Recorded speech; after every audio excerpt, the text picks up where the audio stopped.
Example మీకు చెప్తా. నేను యమలీల చేసిన తర్వాత ఘటోత్కచుడు సినిమా షూటింగ్ చేస్తున్నాం. ఒక పాపని ఎక్కించుకొని సైకిల్ మీద తొక్కుంటూ వెళ్ళాలి. అది ఖాళీ రోడ్లు కావాలి, అంటే ట్రాఫిక్ లేని రోడ్స్. ట్రాఫిక్ లేని రోడ్స్ అంటే ఎక్కడ ఉన్నాయంటే అది మాదాపూర్ హైటెక్ సిటీ దగ్గర.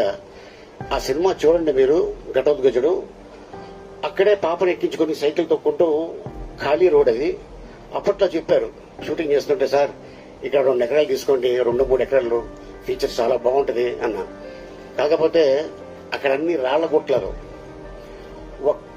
అంటే ఆ రాళ్లు కొట్టుకోవడానికే దాదాపు ఆ రోజుల్లో 5-6 లక్షలు అవుతుంది. ఎందుకులే మనం ఏం కొంటాంలే వదిలేసాం. కానీ ఇప్పుడు అదే గుట్టలో, అదే హైటెక్ సిటీ దగ్గర ఎకరం 70 కోట్లు ఉంది. డబ్బులు ఉండొచ్చు, కానీ కొనడానికి స్థలం లేదు అక్కడ.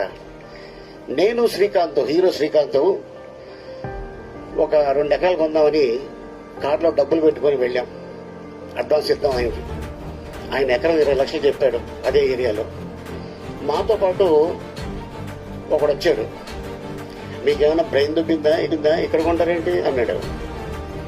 ఆ రోజు ఆడు చెప్పకపోతే అప్పుడు 20 లక్షలు ఎకరం, ఇప్పుడు అదే ఎకరం 80 కోట్లు. ఆయన్ని తీసుకెళ్ళడంలో 80 కోట్లు పోయింది మాకు.